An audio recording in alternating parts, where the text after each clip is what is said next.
Hello दोस्तों, SSC GD exam 2023-24 के अभ्यास बैच में आपका स्वागत है। इस वीडियो में हम लोग शिफ्ट वाइज प्रीवियस ईयर 2023 जो कि जनवरी यानी कि 10 जनवरी 2023 से लेकर 13 फरवरी 2023 तक में जो भी एग्ज़ाम हुए एसएससी जीडी के, उन सभी क्वेश्चंस के हम लोग डिटेल एनालिसिस करने वाले हैं, जो कि मैथ्स, रीजनिंग और स्टैटिक जीके के पोर्शन यानी कि पेपर से होने वाले हैं, जो कि 76 शिफ्ट टोटल पूछे गए थे। उसमें से हम लोग मैथ्स का अलग करेंगे, रीजनिंग का अलग करेंगे और स्टैटिक जीके को जो भी इंपॉर्टेंट है उसको फैक्ट साइट हम लोग यहाँ पे क्या करेंगे, डिस्कस करेंगे। 3 अलग अलग वीडियोस में आपको मिलेंगे, यानी मैथ्स का अलग सेक्शन रहेगा, रीजनिंग का अलग सेक्शन रहेगा और स्टैटिक जीके का अलग सेक्शन रहेगा। और इसके अंतर्गत हम लोग सभी जो है ट्रिक्स के माध्यम से मैथ्स और रीजनिंग के क्वेश्चन को सॉल्व करेंगे और स्टैटिक जीके में एक्स्ट्रा फैक्ट साइट आपको जो है प्रोवाइड करवाएंगे, जिसमें आपको जो है सहूलियत होगी एग्ज़ाम को क्रैक करने के लिए। तो दोस्तों चलिए स्टार्ट करते हैं एसएससी जीडी एग्ज़ाम 2022 के, यानी कि 10 जनवरी जो 2023 में पूछा गया फर्स्ट शिफ्ट का क्वेश्चन था मैथ का पेपर, उसको हम लोग आज यहाँ पे डिस्कस करेंगे। तो चलिए स्टार्ट करते हैं पहले क्वेश्चन के साथ में। तो पहला क्वेश्चन है, एक व्यक्ति गंतव्य तक पहुँचाने के लिए 4 अलग अलग रास्तों में साइकिल चलाता है और इस पूरी यात्रा के दौरान औसत गति इसका ज्ञात करना है। ठीक है, तो यहाँ पे क्या है, दूरी अलग अलग है और गति यहाँ पे अलग अलग है। तो जिसको जो है इसका सभी को जब मिलाकर यानी औसत गति इसका ज्ञात करना है। तो औसत गति बराबर हम लोग जानते हैं, औसत गति बराबर क्या होता है, कुल दूरी, कुल जो है तय की गई दूरी डिवाइडेड बाय जो है क्या करना है, कुल समय, कुल कितना समय जो है इसको लगा इतनी दूरी को तय करने के लिए, तो उसको हम क्या बोलेंगे, कुल समय के रूप से जानेंगे। तो ये हमारा निकालना पड़ेगा। तो टोटल डिस्टेंस यहाँ पे कितना हो जाएगा, 20 किलोमीटर, फिर 15 किलोमीटर बी में और सी में 10 किलोमीटर और यहाँ पे डी में 24 किलोमीटर। सबको जब जोड़ेंगे दूरी को तो क्या हो जाएगा, यहाँ पे 5 और 4 9 हो जाएगा। उसके बाद यहाँ पे 2 और एक 3 और यहाँ पे 3 कितना हो जाएगा, 6 हो जाएगा, यानी कि 69 किलोमीटर। तो कुल दूरी जो है कितना हो जाएगा, 69 जो है किलोमीटर हो जाएगा। अब यहाँ पे कुल समय हमको ज्ञात करना है, तो बट यहाँ पे समय हमको दिया गया नहीं है। तो हम समय बराबर क्या जानते हैं, समय बराबर क्या जानते हैं, दूरी बटा चाल। क्या होता है, दूरी बटा चाल जो है ये समय होता है। ठीक है, तो यहाँ पे दूरी कितना है, 20 किलोमीटर ए में और यहाँ पे चाल कितना है, 5 का।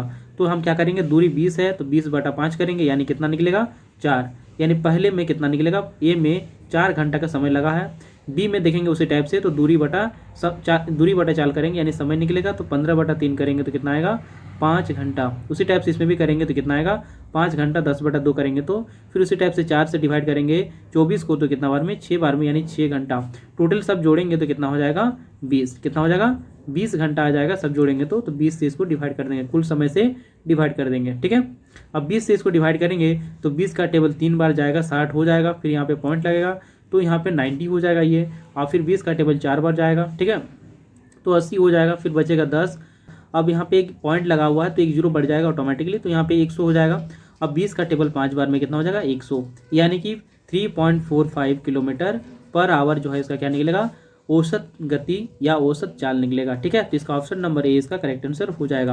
आप यहाँ पे आधा कैलकुलेट करके भी इसको निकाल सकते थे, जैसे 3 पॉइंट आया, अब ऑप्शन में एक ही में 3 पॉइंट है तो उसको आप डायरेक्टली टिक कर सकते थे, ऑप्शन नंबर ए इसका करेक्ट आंसर हो जाता।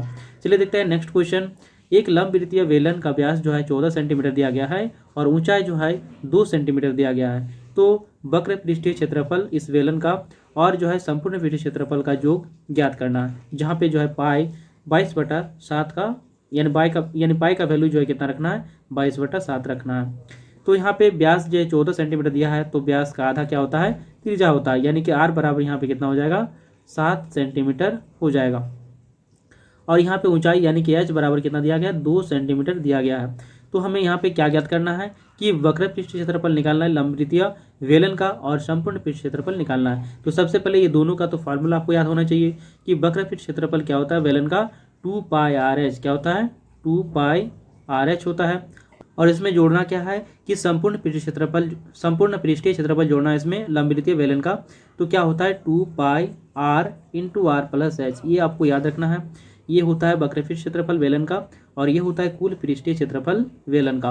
दोनों को जोड़ देंगे तो हमारा क्या होगा, आंसर निकल आएगा। ठीक है, तो यहाँ पे दोनों में देखेंगे तो 2πr कॉमन दिख रहा है, तो 2πr हम कॉमन ले लेते हैं और h यहाँ पे बचेगा और यहाँ पे क्या बचेगा, आर प्लस एच यानी कि आर प्लस एच यहाँ पे बचेगा। ठीक है, तो ये वाला खत्म हो गया, यहाँ पे आर प्लस एच बचेगा और इधर से क्या बचेगा, एच बचेगा। ठीक है, तो यहाँ पे 2h हो जाएगा, इसको हम सीधे सीधे बोल सकते हैं 2 pi R into R plus 2h बचेगा। अब यहाँ पे 2 के जगह पे 2 लिखेंगे, पाई के जगह 22/7 लिखेंगे और आर के जगह पे यहाँ पे 7 लिखेंगे और यहाँ पे आर का वैल्यू कितना हो जाएगा 7 और यहाँ पे 2h यानी कि h गुना 2, तो 2 गुना 2 करेंगे तो 4 हो जाएगा क्योंकि h का वैल्यू 2 है, तो 4 हो गया और यहाँ पे 7, तो कितना हो जाएगा 7 और 4 11, सीधे सीधे हम 11 के लिख देते हैं यहाँ पे, तो 7 और 4 11, 7 से 7 कैंसिल हो जाएगा, इसको गुना करेंगे तो 22 गुना 2 करेंगे तो 44 और 44 गुना 11 करेंगे तो कितना होगा 484, कितना हो जाएगा 484 जो है सेंटीमीटर स्क्वायर जो है इसका जो है क्या हो जाएगा वक्र पृष्ठ क्षेत्रफल और संपूर्ण पृष्ठ क्षेत्रफल का यहाँ पे योग निकल जाएगा किसका, बेलन का। तो इसका राइट आंसर कितना हो जाएगा 484, तो ऑप्शन नंबर ए इसका करेक्ट आंसर हो जाएगा। चलिए देखते हैं नेक्स्ट क्वेश्चन। एक कार जो है 5 घंटे में 240 किलोमीटर की दूरी तय करती है, यदि वह अपनी सामान्य गति से आधी गति से यात्रा करती है तो उसी दूरी को तय करने में कितना अधिक समय उसको लगेगा। तो यानी कि 240 किलोमीटर का उसको दूरी तय करने में कितना समय लग रहा है 5 घंटा, तो यानी कि दूरी बटा समय करेंगे तो क्या निकलेगा, चाल निकलेगा।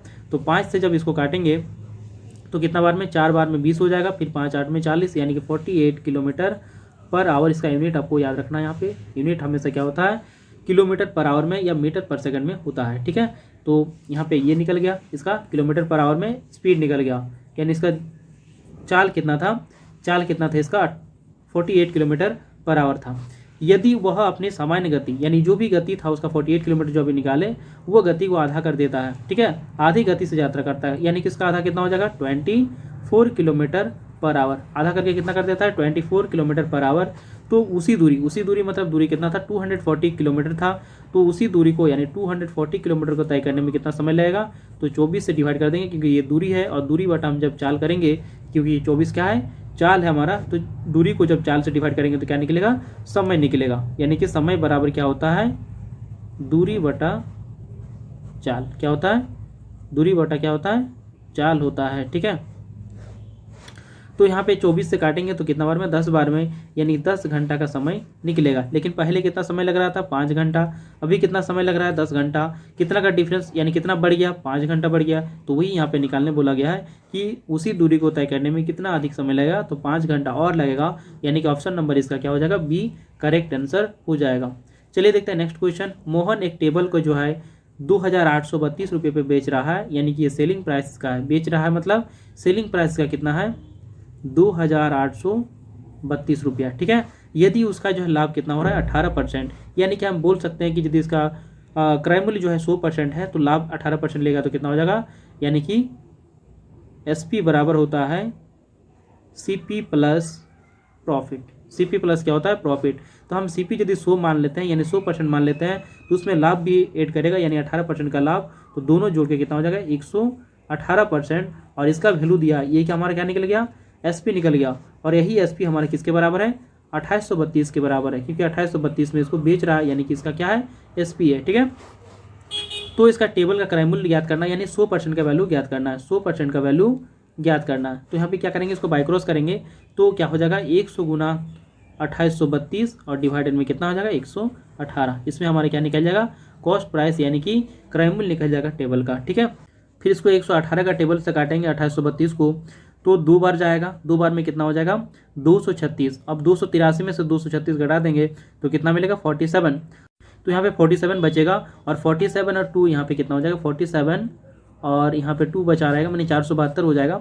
तो 472 जो 118 का टेबल कितना बार में आता है 4 बार में आता है, तो यहाँ पे 24 टाइम्स में क्या कहा कट गया, तो 24 बार में कट गया और यहाँ पे 100 से गुना करना है उसको, तो 2400 निकल जाएगा क्या इसका CP, तो इसका 2400 आंसर हो जाएगा, यानी कि ऑप्शन नंबर C इसका करेक्ट आंसर हो जाएगा, यानी टेबल का जो है क्रय मूल्य कितना था 2400 रुपया था। चलिए देखते हैं नेक्स्ट क्वेश्चन।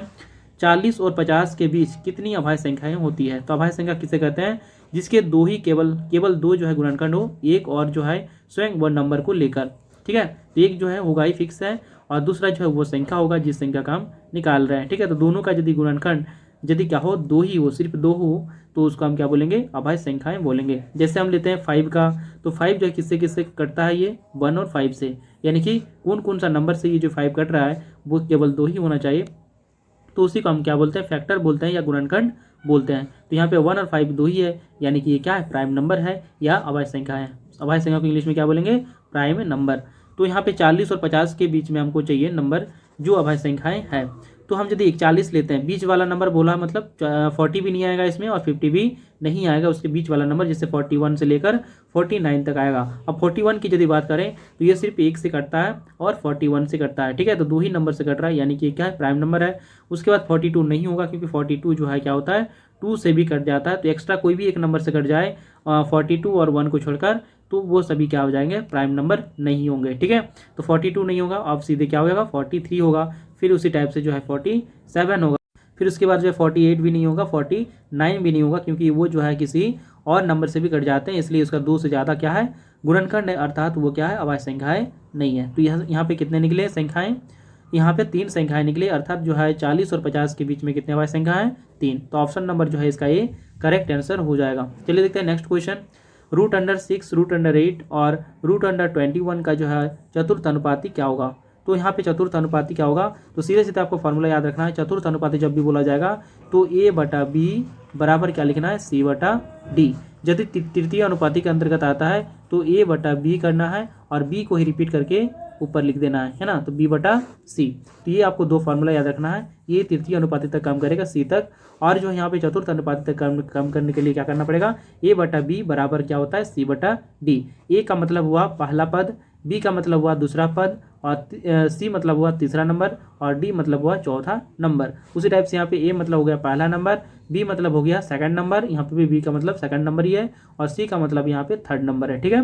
तो यहाँ पे पहला, यहाँ पे चतुर्थ अनुपाती बोला गया, मतलब यहाँ से स्टार्ट करना 1 से, फिर 2 से, फिर यहाँ पे 3, ठीक है। तो 1 2 3, पहला वाला, दूसरा वाला, तीसरा वाला, फिर चौथा वाला आपको निकालना है। यदि यहाँ बोलता है तीसरा वाला निकालना है तो यहाँ पे फर्स्ट मानते, सेकंड मानते, फिर यहाँ पे लास्ट वाला को हम क्या मानते, फोर्थ मानते, उसको थर्ड नहीं मानते, क्योंकि थर्ड वाला क्या है, मिसिंग है। तो उसी टाइप से यहाँ पे पहला वाला क्या हो जाएगा, √6 हो जाएगा, यहाँ पे सेकंड वाला क्या हो जाएगा, √8 हो जाएगा, और बराबर क्या हो जाएगा, थर्ड वाला यहाँ पे √21 हो जाएगा, क्योंकि यहाँ पे चतुर्थ अनुपाती बोला गया, तो डी का यहाँ पे वैल्यू ज्ञात करना। अब यहाँ पे डी का वैल्यू जो है इसको निकालने के लिए हम क्या करेंगे, इसको बाय क्रॉस करेंगे, ठीक है। तो बाय क्रॉस करने के लिए हम यहाँ पे क्या करेंगे, √8 इंटू जो है √21 डिवाइडेड बाय कितना हो जाएगा, √6 हो जाएगा। अब इसको फिर सॉल्व करते हैं तो यहाँ पे कितना हो जाएगा, √4 इंटू √2 हो जाएगा, और फिर इसको भी तोड़ेंगे तो कितना होगा, √3 इंटू √7 हो जाएगा, ठीक है। नीचे कितना बचेगा, √2 इंटू √3। अब √2 से √2 कैंसिल हो जाएगा, √3 से भी √3 कैंसिल हो जाएगा, तो यहाँ पे क्या बचेगा, √4 यानी कि 2 हो जाएगा, और यहाँ पे √7 यानी कि 2√7 जो है इसका क्या हो जाएगा, आंसर हो जाएगा। तो ऑप्शन नंबर जो है इसका ये करेक्ट आंसर हो जाएगा, ठीक है। चलिए देखते हैं नेक्स्ट क्वेश्चन। यदि 5x - 2y रेशियो जो है x - 2y बराबर 9:17 है, तो 9x डिवाइडेड बाय 13y का वैल्यू या मान कितना होगा, ठीक है। इसको क्या करना है, तो सबसे पहले हम इसको क्या करेंगे, इस इक्वेशन को सॉल्व करेंगे, ठीक है। तो 5x - 2y डिवाइडेड बाय कितना होगा, x - 2y, ठीक है, बराबर कितना है, 9:17 है, यानी कि 9/17। इसको बाय क्रॉस करेंगे तो क्या हो जाएगा, 5x इंटू 2y यानी कि 17 दोनों से गुना होगा, तो 17 5 में की बार में गुना कर लेते हैं, तो 17 5 में कितना होगा, 85x माइनस जो यहाँ पे कितना होगा, 17 गुना 2 34y बराबर कितना हो जाएगा, 9x - 18y, ठीक है। ये नीचे से गुना होगा तो इस टाइप से बन जाएगा। अब x को एक साइड में कर लेते हैं, y को एक साइड में कर लेते हैं, ठीक है। यहाँ पे 9x को लेफ्ट साइड में ले आते हैं तो कितना होगा, 85 में से 9x घट जाएगा, तो यहाँ पे बचेगा 76x बच जाएगा। अब यहाँ पे -34y जो है राइट साइड में चला जाएगा, तो इसका सिंबल जो है प्लस में हो जाएगा, और ये जो है ऑलरेडी यहाँ पे -18y है, तो यहाँ पे दोनों में क्या हो जाएगा, बड़ा छोटा घटा देना, यानी 34 में से 18 घटा देंगे तो कितना होगा, 16y, और जो है बड़ा वाला नंबर का जो साइन लगा देंगे, तो बड़ा वाला का साइन सिंबल जो है क्या हो जाता है, राइट साइड में प्लस हो जाएगा, क्योंकि माइनस ऑलरेडी यहाँ पे लेफ्ट साइड में है। तो अब इसको काट छाट करेंगे तो यहाँ पे दोनों साइड में काट सकते हैं, या सीधे सीधे हम लिख सकते हैं x/y बराबर यहाँ पे 16/76। यहाँ पे 16 को इधर ले आए और यहाँ पे x को उधर ले गए, ठीक है। तो x/y करेंगे तो कितना हो जाएगा, 16/76, यानी कि इसको 4 से काट देंगे तो 4 4 में 16 हो जाएगा। 4 से इसको काटेंगे तो कितना बार में, 4 का टेबल एक बार में 4 बचेगा, यहाँ पे 3 और 6 36 हो जाएगा, तो 4 9 में 36, यानी कि 4/19 जो आएगा यहाँ पे x और y का रेशियो। यानी x का वैल्यू हम यदि 4 रख देते हैं और y का वैल्यू जो है 90 रख देते हैं, तो यहाँ पे वैल्यू निकल जाएगा। अब यहाँ पे हमको क्या निकालना है, 9x/13 13y, ठीक है, 9x/, 13y याद करना है हमको। तो 9 गुना 4 करेंगे वो x का वैल्यू, और यहाँ पे 13 गुना 19 नीचे करेंगे, ठीक है, क्योंकि 13 इसको गुना करना है y के साथ में, y का वैल्यू जो है कितना यहाँ पे 19 है। अब इसको गुना करेंगे तो 9 4 में 36 हो जाएगा ऊपर में, तो 36 एक ही ऑप्शन में, तो ऑप्शन नंबर ए इसका करेक्ट आंसर हो जाएगा, ठीक है। तो यहाँ पे कितना आएगा 36/13 गुना 19 करेंगे तो 247 आ जाएगा। चलिए देखते हैं नेक्स्ट क्वेश्चन। दिव्या ने एक कार जो है 3,50,000 में खरीदी और 4,35,000 में बेची, तो उसका लाभ प्रतिशत यहाँ पे ज्ञात करना है, दशमलव का जो है एक स्थान तक ही लिखना है उसको, ठीक है। तो चलिए बात करते हैं यहाँ पे लाभ का। तो लाभ यहाँ पे क्या होता है कि विक्रय मूल्य माइनस क्रय मूल्य, यानी कि जिस रेट पे हम बेचे उसको उसमें से हमको घटा देना है क्रय मूल्य को, क्रय मूल्य जो है कम होना चाहिए और जो है विक्रय मूल्य ज़्यादा होना चाहिए, तभी हमको प्रॉफिट होता है। यदि क्रय मूल्य ज़्यादा है और विक्रय मूल्य कम है तो हमको क्या होगा, लॉस होगा, ठीक है। तो यहाँ पे विक्रय मूल्य क्या है 4,35,000 और यहाँ पे क्रय मूल्य जो है कितना है 3,50,000, यानी कि इसमें प्रॉफिट हुआ हमको कितना का यहाँ पे 50,000 जोड़ेंगे तो कितना होगा 4 लाख, और यहाँ पे 35,000, तो यहाँ पे 50 + 35 कितना हो गया 85,000 का यहाँ पे प्रॉफिट हुआ है। और प्रॉफिट हमेशा किस पर होता है, क्रय मूल्य पर होता है, यानी क्रय मूल्य यहाँ पे कितना है 3,50,000, कितना है 3,50,000 है, और इसको प्रतिशत में बदलना है तो यानी कि 100 से मल्टीप्लाई करना है, यानी कि लाभ बटा कितना होता है, लाभ बटा क्रय मूल्य गुना क्या करना है 100 से गुना कर देने से ये लाभ प्रतिशत ज्ञात हो जाता है, ठीक है। तो यहाँ पे 3 जीरो कटेगा, इधर भी 3 जीरो कटेगा, इधर से 1 जीरो कटेगा, यहाँ से भी 1 जीरो कटेगा। अब इसको 60 से डिवाइड करेंगे तो 5 का टेबल 7 बार में, इसको यदि 5 से काटेंगे तो 5 का टेबल कितना बार में, 5 का टेबल एक बार में 5 हो जाएगा, फिर यहाँ पे 5 7 में 35 हो जाएगा, यानी 17 बार में कट जाएगा, यानी कि 170 बटा कितना आएगा 7 आएगा। इसको कैलकुलेट करेंगे तो 7 का टेबल यहाँ पे जाएगा कितना बार 2 टाइम्स जाएगा, यानी कि 7 दूने 14 हो जाएगा, बचेगा यहाँ पे 3 और 0 30 हो जाएगा, तो 7 4 में कितना हो जाएगा 28, यानी 24 पॉइंट कुछ आएगा। तो 24 ऑप्शन एक ही में दिख रहा है, तो ऑप्शन नंबर सी इसका करेक्ट आंसर हो जाएगा, यानी 24 पॉइंट यहाँ पे कितना आएगा। इसको पूरी तरह से कैलकुलेट यदि करते हैं तो कितना आएगा, यहाँ पे 2 बचेगा क्योंकि 30 में 28 आ गया तो 2 बचेगा, फिर 1 जीरो बढ़ जाएगा क्योंकि पॉइंट लग चुका है, तो यहाँ पे 20 हो जाएगा। अब 7 का टेबल 2 बार जाएगा तो कितना हो जाएगा 14 हो जाएगा, बचेगा 6 और 0 60 हो जाएगा, फिर 7 का टेबल 8 बार में 56। तो यहाँ पे एक ही डिजिट तक लिखना है, तो ये वाला जो सन्निकट मान लिखना है इसका, तो इधर वाला में यदि 5 या 5 से बड़ा है तो आगे वाला में क्या होता है 1 बढ़ जाता है, तो इसीलिए यहाँ पे कितना होगा 24.3% इसका आंसर होता है। तो ऑप्शन नंबर सी इसका करेक्ट आंसर हो जाएगा। चलिए देखते हैं नेक्स्ट क्वेश्चन। एक शहर में भालुओं की जनसंख्या जो है प्रति वर्ष 3% की दर से बढ़ रही है, ठीक है। यदि शहर में भालुओं की वर्तमान जो है जनसंख्या कितना है 21,218% है, तो 2 वर्ष पूर्व जो है भालुओं की संख्या जो है कितनी है, ठीक है, कितनी थी। तो सबसे पहले यहाँ पे देखना पड़ेगा कि ये जो है हमको बाद में यानी कि वर्तमान में दिया गया है, उससे हमको पहले जाना है। तो जब भी पहले जाना है तो यानी कि 100 को ऊपर रखना है, यानी कि जो भी उसका मूल्य था उसको ऊपर रखना है। जैसे कि हम यहाँ पे देखेंगे कि अभी वर्तमान में कितना है 21,218, ठीक है। इसमें गुना करना है, यानी कि कितना परसेंट का बढ़ रहा है 3% का, तो 3% बढ़ रहा है, मतलब 100 में से 3 बढ़ा है, तो 100 में से यहाँ पे कितना बढ़ा है 3। अब ये नीचे 103 इसलिए लिखे क्योंकि 3 बढ़ रहा है तो इसलिए 3 जोड़ना है ना, जितना भी मूल्य था उसमें से 3 जोड़ देना है, ठीक है। तो यहाँ पे यदि 100% पहले था तो अभी कितना 103% है, ठीक है। लेकिन यहाँ पे हमको पूर्व की ओर जाना है, यानी कि पहले वाले जाना है, तो इसीलिए हमको 100 ऊपर लिखना पड़ेगा और नीचे जो है लिखना पड़ेगा जो बढ़ा हुआ था, ठीक है। यदि यही पे पूछता कि हम अभी जो है इतना है और 3 साल बाद कितना होता, या 3% जो बढ़ रहा है और 2 साल बाद कितना होता, 3 साल बाद कितना होता, बाद वाला पूछता, तो यहाँ पे हम क्या करते हैं जो बढ़ा हुआ पार्ट है वो ऊपर लिखते हैं और नीचे जो है 100 लिखते हैं, ठीक है। तो यहाँ पे 100/103 इसलिए काहे लिखे यहाँ पे, क्योंकि हमको पहले की ओर जाना है। अब यहाँ पे कितने साल के लिए बोला गया है 2 वर्ष के लिए, तो यहाँ पे 2 बार लिख देना है उसी प्रकार, यानी 100/103। अब इसको जैसे कैलकुलेट कर लेंगे तो हमारा आंसर यहाँ पे निकल कर आ जाएगा कि 2 वर्ष पूर्व जो है भालू की जनसंख्या कितनी थी। अब इसको 103 से यदि काटेंगे तो 103 का टेबल से यहाँ पे काटेंगे तो 2 बार में जाएगा तो 206 हो जाएगा। अब यहाँ पे कितना बचेगा 6 बचेगा, और इधर 61 हो गया, 103 से ये छोटा हो गया 61, इसलिए 1 जीरो लगा देंगे, फिर अगला वाला नंबर को भी ले लेंगे तो कितना होगा 618। अब 103 का टेबल से कितना बार में 6 बार में कितना हो जाएगा 618 हो जाएगा। अब फिर 103 से काटेंगे तो 2 बार में कट जाएगा ये 206, यानी कि 2 गुना यहाँ पे 100 गुना 100 करेंगे तो कितना हो जाएगा 2 देके 4 जीरो, यानी कि 20,000 जो है भालुओं की संख्या थी 2 वर्ष पूर्व। तो ऑप्शन नंबर जो है इसका सी करेक्ट आंसर हो जाएगा। चलिए देखते हैं नेक्स्ट क्वेश्चन। एक व्यक्ति की आय जो है 95,000 है और उसका व्यय जो है कितना है 75,000 है, ठीक है। यदि उसकी आय में 18% की और जो है व्यय में 12% की वृद्धि होती है तो उसकी बचत में कितने प्रतिशत की वृद्धि होगी। तो यहाँ पे आय पहले देखते हैं, यानी इनकम, और यहाँ व्यय यानी कि एक्सपेंडिचर जो है यहाँ पे कितना है, ठीक है। तो यहाँ पे आय कितना है 95 1000 है और यहाँ पे कितना 75,000 है इसका व्यय। ठीक है, तो सबसे पहले यहाँ पे क्या बोला गया है, उसकी आय में 18% का वृद्धि हो रहा है। ठीक है, तो आय यहाँ पे 95,000 है, उसमें 18% यदि बढ़ाते हैं तो 1% का, पहले तो 1% का वैल्यू निकालना पड़ेगा या 10% का वैल्यू निकाल लेते हैं और फिर 8% का वैल्यू उसमें जोड़ देंगे तो 18% निकल जाएगा। उस टाइप से भी निकाल सकते हैं या सीधे सीधे आप इसको कैलकुलेट कर सकते हैं। 95,000 का जो है 18% कितना होता है उसको हमको ऐड कर देना है। ठीक है, 2 जीरो से 2 जीरो कैंसिल हो जाएगा तो 18 गुना 95 करेंगे तो कितना हो जाएगा, 18 का टेबल 5 बार में 90 हो गया, बचेगा 9, फिर 18 का टेबल 9 बार में कितना होता है 162 हो जाएगा, 162 में 9 जोड़ेंगे तो कितना होगा 171, कितना हो जाएगा 171 और 1 जीरो लग जाएगा यानी 17,100, कितना बढ़ेगा 17,100, तो यहाँ पे 17,100 यहाँ पे बढ़ जाएगा। ठीक है, यानी टोटल यहाँ पे कितना हो गया, इसका आय कितना हो गया बढ़ने के बाद, तो यहाँ पे 0 0 और यहाँ पे 1, यहाँ पे 2 हो जाएगा, 7 5 12 का 2 हो गया, यहाँ पे 9 1 10 और 1 11 हो गया, यानी कि यहाँ पे कितना होगा 1,12,000 हो गया बढ़ने के बाद।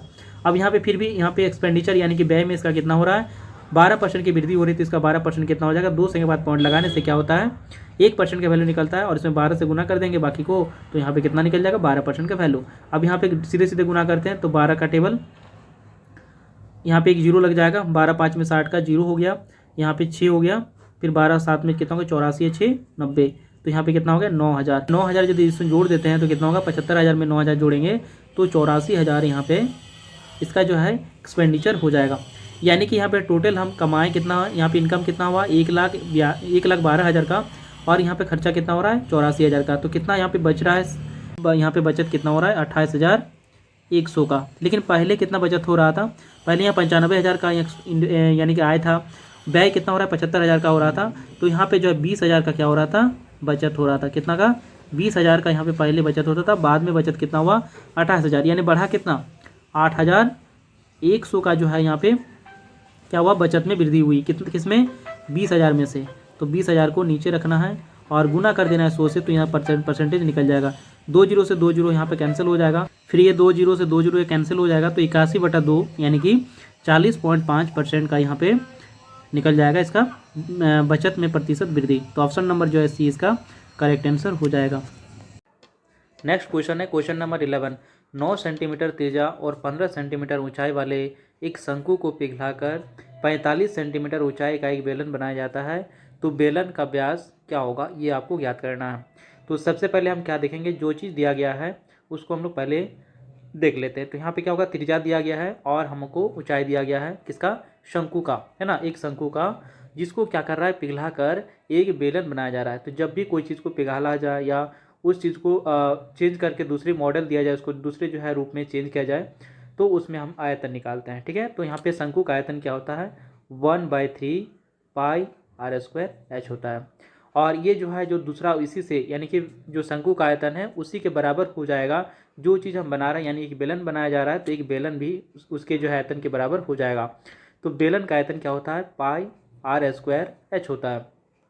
अब यहाँ पे इसके वैल्यू को जो है पुट करते हैं तो 1/3 होगा, पाई पाई यहाँ पे कैंसिल हो जाएगा दोनों जगह पे, क्योंकि पाई का वैल्यू दोनों साइड में क्या होगा सेम ही होगा। अब यहाँ पे आर है तो यहाँ पे क्या है, ये वाला शंकु का है, तो शंकु की त्रिज्या जो है कितना है 9 है, तो हम इसको 9² यानी कि 9 × 9 लिख लिए। उसके बाद एच हमको दिया गया यानी कि हाइट इसका दिया गया है 15 सेंटीमीटर का, तो 15 लिख लिए। फिर यहाँ पे बराबर देंगे r² यानी कि जो बेलन है उसका जो है यहाँ पे r, तो उसका अर्थ हमको ज्ञात नहीं है तो हम r² ही लिखते हैं, और h दिया गया है कितना 45 सेंटीमीटर।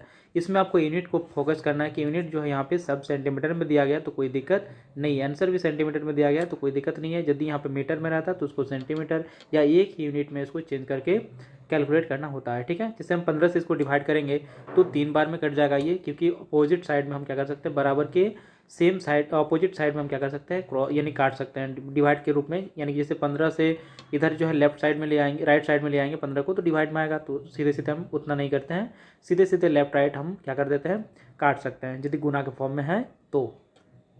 और फिर 3 से इसको काटेंगे तो 3 बार में 9 कट जाएगा, फिर ये 3 से ये 3 कैंसिल हो जाएगा, तो यहाँ पे r² बराबर क्या दिखेगा 9, और जब 9 का जो है क्या करेंगे हम वर्गमूल निकालेंगे तो त्रिज्या यहाँ पे कितना निकल जाएगा 3 निकल जाएगा, कितना निकल जाएगा 3 सेंटीमीटर निकल जाएगा। हमें यहाँ पे क्या ज्ञात करना है उसका बेलन का जो है त्रिज्या नहीं, बेलन का व्यास। तो यहाँ पे व्यास क्या होता है, त्रिज्या का 2 गुना होता है। तो 3 सेंटीमीटर इंटू 2 कर देंगे तो कितना होगा, 6 सेंटीमीटर, यानी कि जो बेलन का जो है व्यास होगा वो कितना होगा, 6 सेंटीमीटर होगा। तो ऑप्शन नंबर बी इसका करेक्ट आंसर हो जाएगा। चलिए देखते हैं नेक्स्ट क्वेश्चन। 80,000 रुपये की राशि जो है 10% वार्षिक ब्याज दर पर ब्याज के वार्षिक रूप से चक्रवृद्धि होने पर कितने समय में वर्षों या कितने समय या वर्षों में जो है वो 1,17,128 रुपया हो जाती है। तो सबसे पहले आपको यहाँ पे दो तीन चीज़ याद रखने की ज़रूरत है। जैसे कभी भी चक्रवृद्धि ब्याज निकालना हो तो उसके लिए 3 यहाँ पे देख सकते हैं हम, यहाँ पे 2 साल, 3 साल और 4 साल का यहाँ पे देखेंगे तो उसका कोड होता है 2 साल के लिए 2:1 का, और तीसरे साल के लिए यानी 3 साल यदि होगा तो 3:3:1 आपको याद रखना है, और यहाँ पे 4 साल के लिए 4:6:4:1 आपको यहाँ पे याद रखना है। अब ये क्या चीज़ है इसके बारे में जानते हैं। तो चलिए देखते हैं ये सब क्या है। 2:1, 3:3:1 और जो है उसके बाद क्या हो गया 4:6:4:1, ये सब क्या है। तो ये 2 साल के लिए काम करता है, ये 3 साल के लिए, 4 साल के लिए। मान लेते हैं कोई भी एक मूलधन हमारा 8,000 है, कितना है जो क्वेश्चन में दिया गया तो उसी को हम लेते हैं। मान लेते हैं यहाँ पे 80,000 है, पर बट हम अब यहाँ पे क्या लेते हैं 8,000 यहाँ पे मूलधन ले लेते हैं, और रेट हम मान लेते हैं कितना 10%। तो इसका मतलब ये हुआ 2 साल के लिए यदि निकालना बोला जाएगा 10% के रेट से, तो हम क्या करेंगे 8,000 जो दिया गया है उसका हम 10% कितना बार निकालेंगे, 2 साल मतलब 2 बार निकालना है। कितना कर परसेंट, जितना रेट दिया रहेगा उतना बार उतना परसेंट जो है निकाल लेना है 2 साल के लिए, तो 2 बार निकाल लेना है। जैसे 10% निकालना है तो 8,000 का 10% कितना होगा, एक से के बाद पॉइंट लगा देंगे तो वो वैल्यू हमारा कितना होगा 10% के वैल्यू के बराबर, यानी 800 रुपया होगा। फिर इसका 10% निकालना है बारी बारी से, 2 साल के लिए मतलब 2 बार निकालना है। फिर इसका 10% निकालेंगे तो 80 निकल जाएगा। अब क्या करना है 2 और इंटू, इससे अब कोई मतलब नहीं है हमको, ठीक है। अब 2:1 का रेशियो 2:1 में गुना करना, मतलब इसको 2 से गुना करना है और बाद वाले को 1 से गुना करना है, यानी कि 8 गुना 2 करेंगे तो 800 गुना 2 करेंगे तो 1600, और 80 गुना 1 करेंगे तो 80। ये सब को जोड़ देंगे तो 1680 हमारा क्या हो जाएगा, चक्रवृद्धि ब्याज हो जाएगा 8,000 रुपये पर 10% के रेट पर 2 साल में, ठीक है। तो इस टाइप से 3:3:1 का मतलब भी वही निकालेंगे, है ना। जैसे कि 8,000 था यहाँ पे, तो 8,000 का 3 बार निकालना पड़ेगा क्योंकि 3 साल के लिए है। तो यहाँ पे 800 निकालेंगे, फिर यहाँ पे 80 निकालेंगे, फिर इसका 10% निकालेंगे, बारी बारी से 3 बार निकाल लेंगे। तो उसके बाद इसको 3 से गुना करेंगे, इसको 3 से गुना करेंगे, फिर इसको 1 से गुना करेंगे, सबको जोड़ देंगे यहाँ पे गुना करने के बाद, तो हमारे क्या निकल जाएगा, चक्रवृद्धि ब्याज। उसी टाइप से 4 साल वाला में करेंगे। तो सेम प्रोसेस यहाँ पे भी हम लोग अप्लाई करेंगे। यहाँ पे हमको हीट करने की जरूरत है। यदि हम लॉन्ग मेथड से बनाना चाहेंगे तो लॉन्ग मेथड से भी बना सकते हैं। इसके लिए हमको ये वाला फॉर्मूला याद रखना पड़ेगा, A बराबर P/1 + R/100 होल टी। तो ये वाला हमारा जो प्रोसेस होता है, बट प्रोसेस से जाएंगे तो थोड़ा लेंदी पड़ेगा, टाइम की भी खपत ज़्यादा होगी, इसलिए टाइम को मैनेजमेंट करते हुए हम क्या करेंगे, ऑप्शन हीट करेंगे, जिससे हमको इजीली वो क्वेश्चन सॉल्व हो जाएगा। यहाँ पे हम A का वैल्यू यहाँ पे रख देते हैं, यहाँ पे कितना दिया था 1,17,000 जो है 128 यहाँ पे रख देंगे। P का वैल्यू यहाँ पे दिया हुआ था 80,000, फिर यहाँ पे 1, R का वैल्यू यहाँ पे दिया गया है 10%, और T का वैल्यू हमको नहीं है मालूम, तो हम यहाँ पे T का वैल्यू नहीं रखेंगे, T ही रखेंगे। फिर T का वैल्यू जैसे निकालेंगे वही हमारा आंसर हो जाएगा।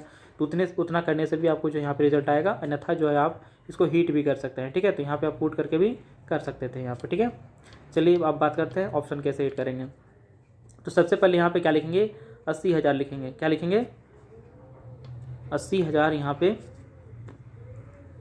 जो चीज़ दिया गया है वो हम यहाँ पे लिख लेंगे। अब 10% के दर से हम यहाँ पे ऑप्शन में देखते हैं कि 2 साल, फिर 2.5, फिर 4 साल, 3 साल। तो हम पहले 2 साल का देख लेते हैं, 2 साल में कितना ब्याज बन रहा है। तो 2 साल यहाँ 10% के रेट से, तो एक बार में जब निकालेंगे 10% तो कितना होगा 8,000, फिर दूसरा बार निकालेंगे 8,000 का 10% तो 800। अब क्या हम इसको जो है 2:1 का रेशियो लगता है 2 साल में, तो इसको 2 से गुना करेंगे तो 16,000। क्या 8,000 में से 16,000 और इसमें गुना करेंगे तो 1, यानी कि जब 16,000 में से जो है 16,000 + 800 करेंगे तो 16,800 क्या 8,000 80,000 में जोड़ेंगे तो 1,17,000 बनेगा, नहीं बनेगा। मतलब 2 साल में हमारा काम नहीं बनने वाला है। उसके बाद आगे हम बढ़ेंगे सीधे 3 में। तो यहाँ पे 3 पे हम लोग चलेंगे। तो 3 के लिए फिर यहाँ पे 3 बार निकालना पड़ेगा। एक बार निकाले तो 8,000 हुआ, दूसरे बार निकालेंगे तो 800 हुआ, तीसरी बार निकालेंगे तो कितना होगा 80 होगा। फिर इसको ऐसे रूल 3:3:1 में, तो यहाँ पे 3 करेंगे, फिर यहाँ पे 3 करेंगे, फिर यहाँ पे 1 करेंगे। अब यहाँ पे क्या करते हैं 8 से 24,000 हो जाएगा, फिर यहाँ पे 24 हो जाएगा, 24,000 + 2400 यानी कितना होगा 26,400 हो जाएगा, फिर यहाँ पे 80, तो 26,480। क्या हम 26,480 यहाँ पे ऐड कर देंगे 80,000 में से तो इतना आ जाएगा, क्योंकि यूनिट डिजिट यहाँ पे 8 है बट यहाँ पे 0 रहेगा, तो ये भी हमारा नहीं हो पाएगा। मतलब 3 भी हमारा कम पड़ जाएगा, क्योंकि यहाँ पे 26,000 जोड़ देंगे तो ये नहीं हो पाएगा, 1,17,000 उससे कम होगा, यानी कि 3 साल भी नहीं होगा। तो यहाँ पे 3 साल नहीं होगा तो 2.5 तो इससे कट गया। अब 3.5 और 4 दिया गया, मतलब आप 4 ट्राई करेंगे, है ना। तो 4 ट्राई करने के लिए ये सब आपको जल्दी हो जाएगा ऑटोमेटिकली, आप समझ सकते हैं इसको। अब जल्दी यहाँ पे देखते हैं 4 साल लगा के, ठीक है। 4 साल जब लगाएंगे तो यहाँ पे 4 बार हमें ज्ञात करना पड़ेगा। जैसे 8,000 है, यहाँ पे 800 है, यहाँ पे 80 है, फिर यहाँ पे एक बार निकालेंगे तो एक बार निकाले, फिर 2 बार निकाले, फिर तीसरे बार निकाले, फिर चौथा बार निकालेंगे तो 8, फिर इसको 4 6 4 1 ऐसा करके निकालेंगे तो यहाँ पे क्या होगा, 32,000 हो जाएगा। तो 32,000 प्लस यहाँ पे 4,800, फिर यहाँ पे क्या करेंगे 320, फिर यहाँ पे 8, सबको जब जोड़ देंगे तो कितना आएगा, यहाँ पे कितना पे यहाँ पे आ जाएगा 37,128।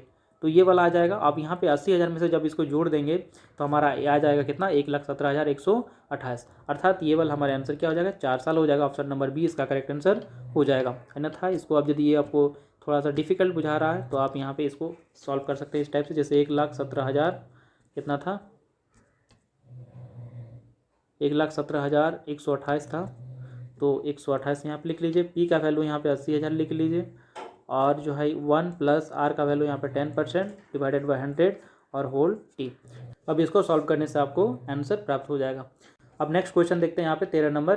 5 घंटियाँ सुबह जो है 9 बजे एक साथ बजती है। ये जो है 12 सेकेंड, 18 सेकेंड, 24 सेकेंड और जो है 36 सेकेंड, साथ में 45 सेकेंड में ये जो है 12 सेकेंड, 18 सेकेंड, 24 सेकेंड, 36 सेकेंड और 45 सेकेंड के अंतराल पर बजती है। तो घंटियाँ पुनः जो है किस समय पर एक साथ बजती है, इसको आपको ज्ञात करना है। यहाँ पे 9 बजे जो है 5 घंटियाँ एक साथ बजती है। तो नेक्स्ट जो है अगला बार आप कितना बजे के जो अंतराल में ये घंटियाँ दोबारा जो है बजेगी। तो सबसे पहले सब ऐसे क्वेश्चन में सबसे पहले आपको जो भी सेकंड्स यहाँ पे दिया गया है उसका जो है एलसीएम निकाल लेना है। यानी 12 सेकंड में एक बार बजती है, 18 सेकंड में एक बार बजती है, 24 सेकंड में एक बार बजती है, 36 सेकंड में एक बार बजती है और 45 सेकंड में एक बार बजती है। सबका जो एलसीएम निकाल लेंगे तो 12 का मल्टीपल यानी कि 24 है तो ये कट जाएगा। यहाँ पे जो 18 का मल्टीपल 36 है तो 18 कट जाएगा। अब इसका यहाँ पे common factor, maximum highest common जो है फैक्टर देखेंगे, एचसीएफ कितना हो जाएगा, 12 का होगा। तो 12 से कोई एक नंबर काट देंगे तो 2 बार में कट गया, फिर इसको गुना करेंगे तो 72 आएगा। 72 और 45 का एलसीएम करने के लिए क्या करना पड़ेगा, इसका एचसीएफ निकाल कर जो है इसको कोई एक नंबर काट देंगे। तो एचसीएफ इसका मैक्सिमम नंबर जो है कॉमन फैक्टर क्या होगा, 9 होगा। तो 9 से इसको काट दिए 5 बार में तो यानी कितना होगा 360।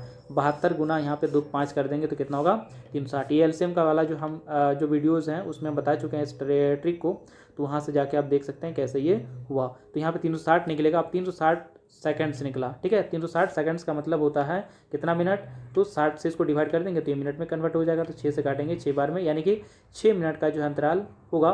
तो यानी कितना होगा, एक बार यदि 9 बजे जो है एक साथ बजी होगी तो अब नेक्स्ट कितना बजे बजेगा फिर से, तो 9:06 पे। तो ऑप्शन नंबर जो है इसका सी करेक्ट आंसर हो जाएगा 9:06 में, ठीक है।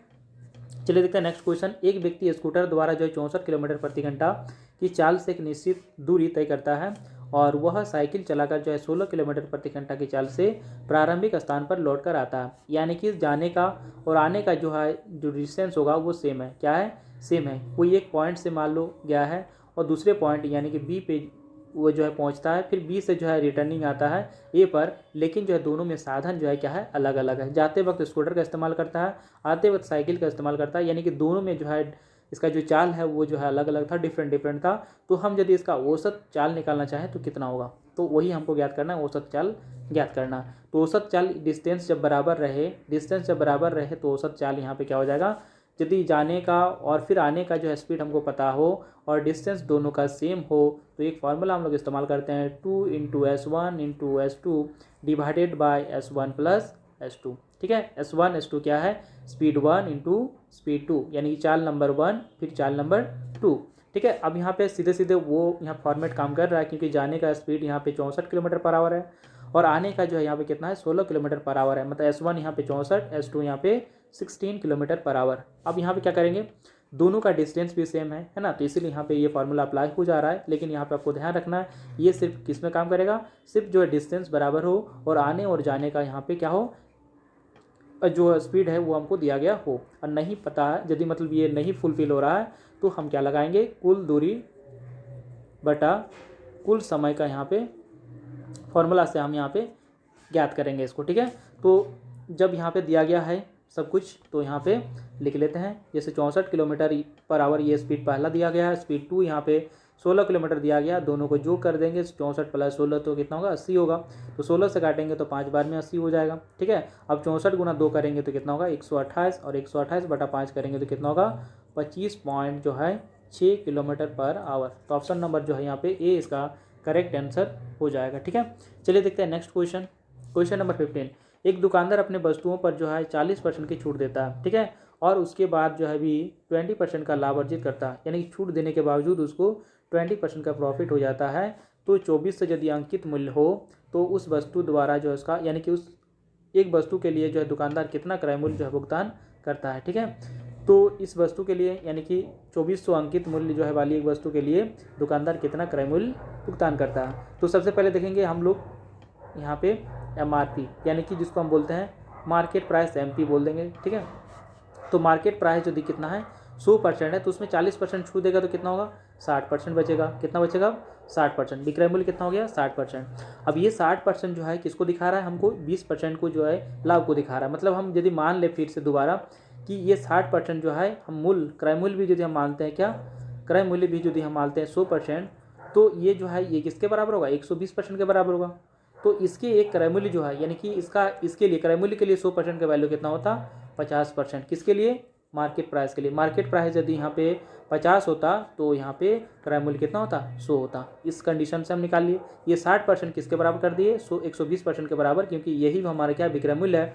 तो यहाँ पे हमारा हमारा विक्रय मूल्य है तो ये हम विक्रय मूल्य के रूप में निकाल लिए कि 120% है ये लाभ। हम यदि हम क्रय मूल्य 100 मान लिए तो यहाँ पे 120% होगा। फिर इसको रिलेट कर दिए तो 100% यानी क्रय मूल्य जो है यहाँ पे निकाल लिए 50% के बराबर होगा। यानी कि मार्केट प्राइस के 50% का बराबर जो है किसने बराबर है क्रय मूल्य के बराबर है। तो यहाँ बोल रहा है 2400 रुपया यहाँ पे अंकित मूल्य है, मैंने 100% का यहाँ पे वैल्यू दिया है। क्रय अंकित मूल्य का जो है 2400 यदि 100% का वैल्यू है तो ये जो है क्रय मूल्य के कितना बराबर होगा 50% के बराबर होगा, क्योंकि क्रय मूल्य हम माने थे क्या क्रय मूल्य हमने 100% माने थे तो इसके जो है मार्केट प्राइस के अनुसार ये कितना होगा 50% होगा। तो यहाँ 50% का वैल्यू कितना होगा 1200 हो जाएगा। यदि यहाँ पे मार्केट प्राइस 2400 रुपया है तो इसका क्रय मूल्य जो है कितना होगा 1200 रुपया, यानी 50% होगा है ना। ये 100% तो हम मान लिए थे है ना, तो इसलिए 1200% हो जाएगा 1200 रुपया हो जाएगा। तो इसका राइट आंसर क्या हो जाएगा सी। ऑप्शन नंबर सी इसका करेक्ट आंसर हो जाएगा। मार्केट प्राइस यदि 100% है तो 60% में यदि 40% छूट देके बेचता है तो ये क्रय मूल्य का जो 120% है ना। तो यानी कि 100% यदि निकाल लेते हैं क्रय मूल्य निकाल लेते हैं तो 50% के बराबर होगा, यानी मार्केट प्राइस का 50% ये जो है क्रय मूल्य के बराबर है। तो ये यदि हमारा यहाँ पे मार्केट प्राइस बोलते हैं या क्रय मूल्य बोलते हैं या इसका 50% बोलते हैं मार्केट प्राइस का, दोनों सेम ही है। तो यहाँ पे 100% मार्केट प्राइस दिया हुआ है 2400 रुपया, तो 50% कितना हो जाएगा 1200 रुपया, यानी कि ये हमारा क्या है क्रय मूल्य है। तो इसका राइट आंसर क्या हो जाएगा ऑप्शन नंबर सी। अब आशा करता हूँ ये समझ में आया क्वेश्चन आपको। चलिए देखते हैं नेक्स्ट क्वेश्चन। 5 महिलाएं एक काम को जो 8 दिनों में पूरा कर सकती है, जबकि 8 बच्चे उसी काम को 10 दिनों में पूरा कर सकते हैं। तो 2 महिलाएं और 4 बच्चे काम को कितने दिनों में पूरा करेंगे। तो 5 महिलाएं यानी कि 5 वोमेन हम लिख देते हैं इसको, ठीक है 5 वोमेन लिख देते हैं। उसके बाद यहाँ पे 8 दिन में तो 8 से गुना करेंगे, यानी कि हम कितने पर्सन हैं और कितने डे है दोनों गुना करने से हमको क्या मिलता है काम मिलता है, कितना वर्क हुआ। तो ये वर्क सेम ही काम कर रहा है 8 बच्चे यानी कि 8 चाइल्ड इनटू जो है 10 डेज में। ठीक है, कितने कैंडिडेट है 8 चाइल्ड है और 10 डेज में कर रहा है, तो यानी दोनों का काम जो होगा इक्वल होगा। अब इसमें से हम इसको रेशियो निकाल लेते हैं कि एक वोमेन का वैल्यू एक यानी कितने चाइल्ड के बराबर है। ठीक है, तो यहाँ पे 8 से 8 कैंसिल हो जाएगा, 5 से काटेंगे तो 2 बार में, यानी कि 2 सी इधर दिखेगा और यहाँ पे दिखेगा 1 वोमेन। मतलब एक वोमेन जो है वो 2 बच्चे के बराबर है, एक वोमेन 2 बच्चे के बराबर है। तो हम यहाँ पे कोई एक चीज़ से कोई एक पार्ट से लेके जाएंगे, यानी कि वोमेन से लेके बना सकते हैं या जो हम लोग चाइल्ड से लेके बना सकते हैं इस क्वेश्चन को। लेकिन इसके पहले हमको वर्क निकालना पड़ेगा। तो वर्क ये दोनों साइड में वर्क है, कोई भी हम साइड ले सकते हैं। ये वाला साइड लेंगे तो चाइल्ड वहाँ पे टर्म चाइल्ड यूज़ करना पड़ेगा, यहाँ पे लेंगे तो हम वोमेन का इस्तेमाल करना पड़ेगा। चाहे आप कोई इसको भी ले सकते हैं चाहे आप इसको भी ले सकते हैं। यदि हम वोमेन को लेकर बनाते हैं तो यहाँ पे इसका वर्क कितना हो जाएगा 5W इंटू जो है 8 इसका वर्क है और वर्क निकल गया। अब इस वर्क के बराबर ही काम करेगा कौन कौन 2 महिलाएं और 4 बच्चे। तो 2 महिला के जगह पे तो 2 लिख लेंगे, लेकिन एक जो ये महिला यानी बच्चे जो हैं बच्चे को भी महिला में चेंज करना पड़ेगा, यानी कि 2 बच्चे यहाँ पे एक बच्चा जो है 2 बच्चा मिलकर जो है एक वोमेन बनाता है, तो 4 बच्चा मिलकर कितना बनेगा 2 वोमेन बनाएगा। तो 2 वोमेन प्लस 2 वोमेन कितना हो गया 4 वोमेन। तो 4 ओमेन इधर हो गया। और यहाँ पे कितना दिन में करेगा तो हमको पता नहीं, एक्स लिख देते हैं। तो यहाँ पे डब्ल्यू से डब्ल्यू खत्म हो गया, यहाँ पे 4 से काटेंगे तो 2 बार में, यानी कि एक्स बराबर कितना हो गया 10, यानी कितना डेज में खत्म कर देगा काम, 10 दिन में। तो ऑप्शन नंबर जो है सी इसका करेक्ट आंसर हो जाएगा। चलिए देखते हैं नेक्स्ट क्वेश्चन। ए एक पेंटिंग को 12 दिन में पूरा कर सकता है, बी उसी पेंटिंग को 8 दिनों में पूरा कर सकता है, और सी उसी पेंटिंग को जो है 10 दिनों में पूरा कर सकता है।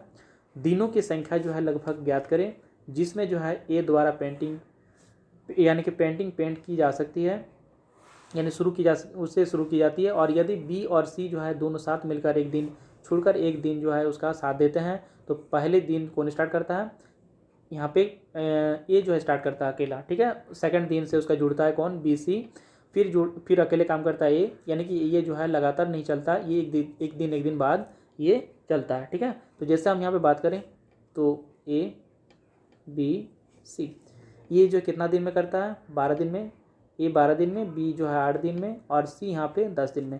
तो टाइम एंड वर्क वाला जब भी क्वेश्चन आता है तो सबसे पहले इसमें हमको क्या करना है, स्ट्रेंथ निकालना है। क्या निकालना है, स्ट्रेंथ। तो स्ट्रेंथ निकालने के लिए सबसे पहले हमको वर्क निकालना पड़ेगा। तो वर्क बराबर क्या होता है कि जो डे है उसका हम लोग एलसीएम जो होता है वही हम वर्क मान लेते हैं, ठीक है। तो वर्क यहाँ पे कितना हो जाएगा, 12, 8 और 20 का एलसीएम कितना हो जाएगा, 120। कितना हो जाएगा, 120 हो जाएगा। अब 12 से डिवाइड करेंगे तो 10 बार में कट जाएगा, 8 से डिवाइड करेंगे तो 15 बार में कट जाएगा, 10 से डिवाइड करेंगे तो 12 बार में ये डिवाइड हो जाएगा। यानी कि हमारा ये क्या निकला, स्ट्रेंथ, क्षमता निकला। ये कार्य की क्षमता कितना है, 10, 12, 10, 15 और जो है 12 है, ठीक है। इसी के हिसाब से वो काम करेगा, न कि डे के हिसाब से, ठीक है। तो स्ट्रेंथ के हिसाब से काम किया जाता है इस यानी कि मैथमेटिकल क्वेश्चंस में, ठीक है। चलिए देखते हैं नेक्स्ट। अब इसके बाद यहाँ पे बताया जा रहा है कि एक मान लीजिए काम ले लेते हैं, इसको पूरा है ये काम।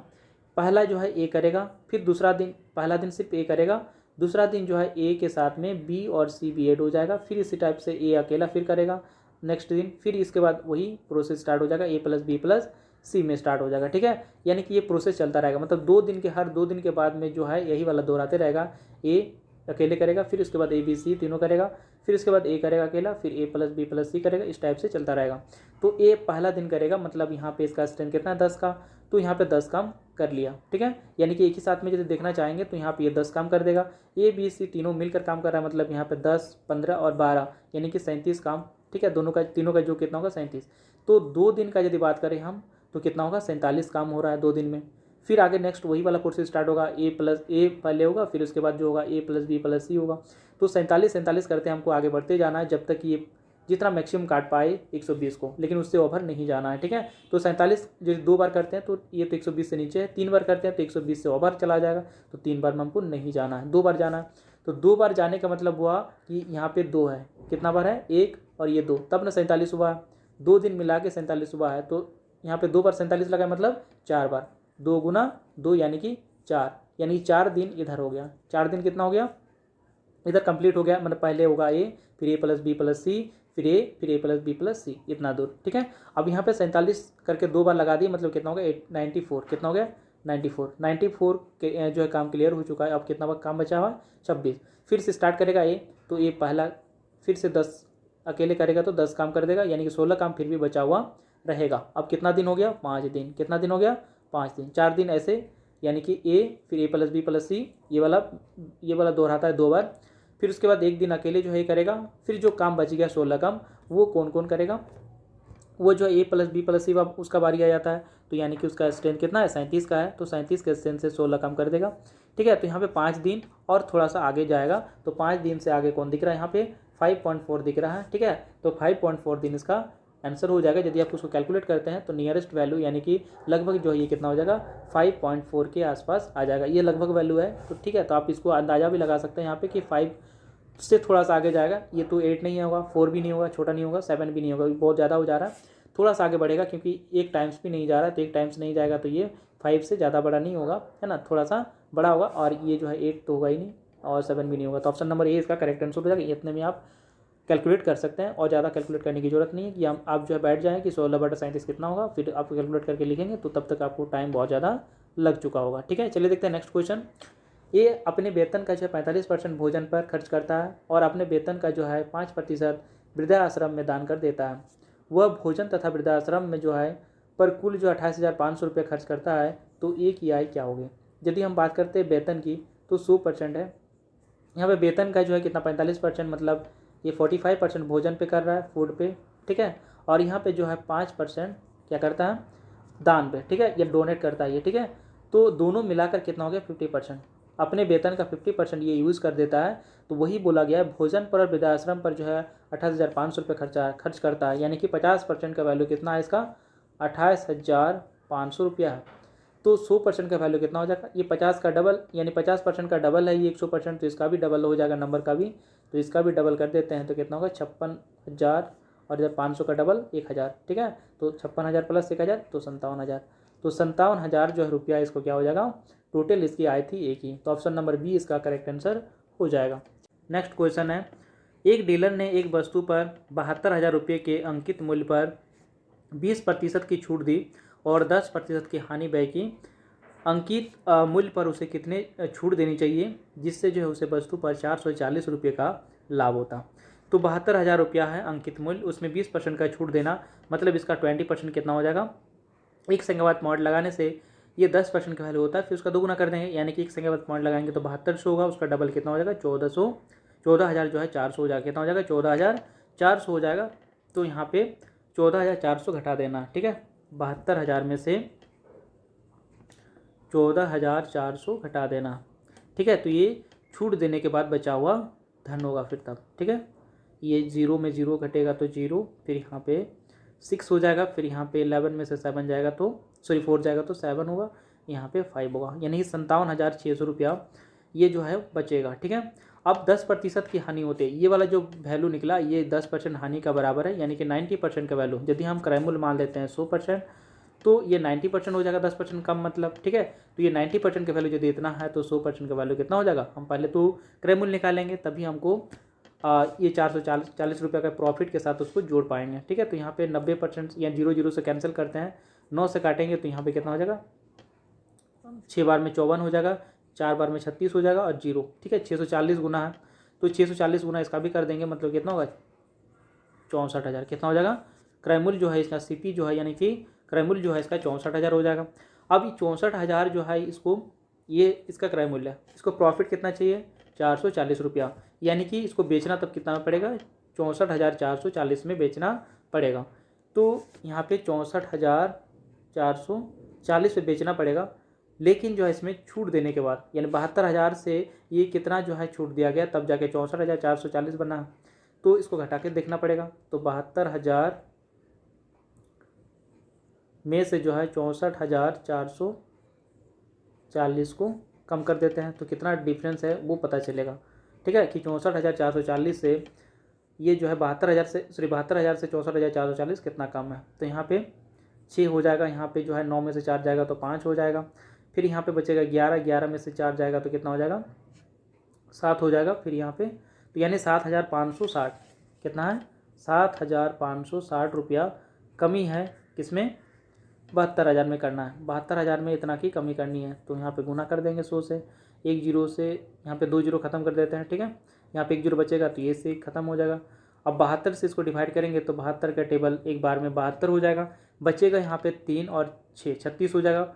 एक यहाँ पे ऊपर से कोई भी नंबर आता है, यानी कि अगला नंबर से पूरी नहीं हो रहा है, छोटा हो जा रहा है, इसलिए 1 जीरो लगाना पड़ता है, फिर पॉइंट लगेगा। तो यहाँ पे ऐसा ऑप्शन कहाँ पे दिख रहा है 10 पॉइंट कुछ, तो ऑप्शन नंबर ए इसका दिख रहा है, तो ऑप्शन नंबर जो है ए इसका करेक्ट आंसर हो जाएगा। यदि आपको पूरी सॉल्व करेंगे तो आपको इतना आ जाएगा, तो ऑप्शन नंबर ए इसका करेक्ट आंसर हो जाएगा। तो ऑप्शन हिट करके भी ऐसे करके थोड़ा सा सॉल्व करके भी आप इसको कैलकुलेट कर सकते हैं। 10 पॉइंट के आसपास में और कोई नहीं है, मान लेते कोई 10.3 में रहता है, 10.5 में रहता है, तो फिर उसमें हमको पूरी हल करने की जरूरत पड़ती है, बट यहाँ पे 10 पॉइंट में एक ही ऑप्शन है, तो इसलिए इसका राइट आंसर क्या हो जाएगा ऑप्शन नंबर ए। चलिए देखते हैं नेक्स्ट क्वेश्चन, लास्ट क्वेश्चन है, ये आखिरी क्वेश्चन है। तो एक्स ने जो है कुल 180 रुपये में 40 पेंसिलें खरीदी, तो इसका हम पहले एक पेंसिल का निकाल लेते हैं कि एक पेंसिल का वैल्यू कितना होगा।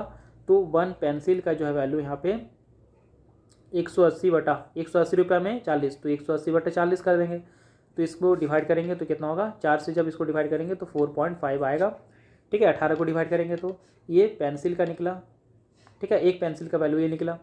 फिर यहाँ पे 180 रुपये में 2 दर्जन का मतलब कितना होता है, 1 दर्जन मतलब होता है 12, तो 2 दर्जन मतलब 24 होता है। तो 180 रुपया में 2 दर्जन पेन खरीदे, 12 से काटेंगे तो 12 का टेबल 2 बार में 24, 12 से काटेंगे तो 12 का टेबल एक बार में 12, फिर 6 जीरो 60 हो जाएगा तो 12 5 में 60, तो 15/2 मतलब 7.5, 7.5 आ जाएगा।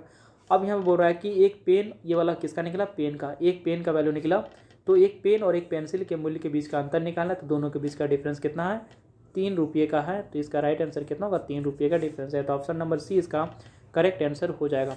तो दोस्तों ये था फर्स्ट शिफ्ट के मैथ्स पेपर यानी 10 जनवरी में जो पूछा गया था उसके सबको सॉल्व कर लिए।